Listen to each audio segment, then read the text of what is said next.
Hi అండి అందరికీ welcome to my channel అమ్మతో రీతులు వ్లాగ్స్.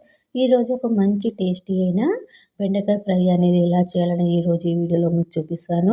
ఓకేనా. నేనైతే 1/2 కేజీ బెండకాయలను తీసుకొని ఇలా చిన్నగా అయితే కట్ చేసి పక్కకైతే పెట్టుకున్నాను. అలాగే అందులోకి 2 ఆనియన్ ముక్కలని కట్ చేశాను. అలా పచ్చిమిర్చి కూడా కట్ చేసి పక్కకైతే పెట్టుకున్నాను. బెండకాయ ఫ్రై అనేది జిగురు లేకుండా కరకరలాడుతూ ఎలా చేయాలనేది నేను ఈరోజు ఈ వీడియోలో మీకు చూపిస్తాను. ఓకేనా. బెండకాయలు అనేవి జిగురుగా రాకుండా ఉండాలి అంటే బెండకాయలు కడిగేటప్పుడు అందులో కొంచెము సాల్ట్ అనేది వేసి బెండకాయలను కడిగామనుకోండి జిగురు అనేది ఉండదు. ఓకేనా. నేనైతే ఇప్పుడు స్టవ్ ఆన్ చేసుకొని స్టవ్ మీద గిన్నె పెట్టుకొని గిన్నె వేడయ్యాక ఫ్రై కావాల్సినంత ఆయిల్ అయితే 3 చెంచాల ఆయిల్ అయితే వేసుకున్నాను. ఆయిల్ కొంచెం వేడయ్యాక అందులో కొంచెము ఒక 10 లేదా 15 పల్లీలను అయితే వేసుకొని వేగించుకోవాలి. పల్లీలు వేగిన తర్వాత కొంచెం జీలకర్ర వేసుకొని వేగించుకోవాలి. జీలకర్ర పల్లీలు వేగినాక మనం కట్ చేసి పెట్టుకున్న ఆనియన్ ముక్కలు వేసుకొని వేగించుకోవాలి. ఆనియన్ ముక్కలు నిమిషం పాటు వేగిన తర్వాత పచ్చిమిర్చి వేసుకొని కలుపుకోవాలి. పచ్చిమిర్చి వేసిన తర్వాత కొంచెం కరివేపాకు అనేది వేసుకోవాలి. కరివేపాకు అనేది ముందు వేస్తే కరివేపాకు అనేది మాడిపోతుంది అనమాట. అందుకని నేను పచ్చిమిర్చి వేసిన తర్వాత కరివేపాకు అనేది వేసాను. ఓకేనా. అవన్నీ వేడైన తర్వాత మనము కారానికి తగినంత సాల్ట్ని అయితే వేసుకొని ఇప్పుడు కలుపుకుందాం. మన ఛానల్ ఎవరైతే ఫస్ట్ టైం చూస్తున్నారో తప్పకుండా సబ్స్క్రైబ్ చేసుకోండి, లైక్ చేయండి, షేర్ చేయండి.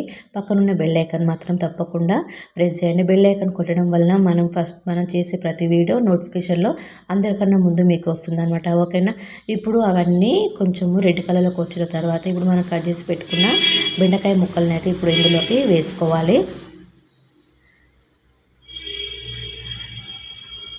బెండకాయ ఫ్రై అనేది కేవలం 3 లేదా 4 నిమిషాల్లో అయితే ఫ్రై అయిపోతుందన్నమాట.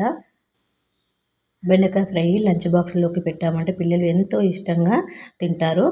ఇప్పుడు బెండకాయలు వేసిన తర్వాత అందులో కొంచెము పసుపు, కొంచెం అల్లం వెల్లుల్లి పేస్ట్ వేసుకొని అదంతా మిక్స్ అయ్యేంత వరకు ఒక 2 నిమిషాల పాటు బెండకాయలని హై ఫ్లేమ్లో పెట్టుకొని వేగించుకోవాలి.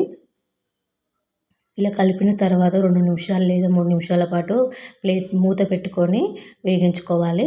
ఇలా వేగిన తర్వాత బెండకాయ ముక్కలని కిందికి మీదికి అనుకుంటూ ఒక 4 లేదా 5 నిమిషాల పాటు హై ఫ్లేమ్లో పెట్టుకొని వేగించుకోవాలి. అలా మొత్తం ఫ్రై అయిన తర్వాత కొద్దిగా కొత్తిమీర పైనుంచి వేసుకొని కలుపుకోవాలి.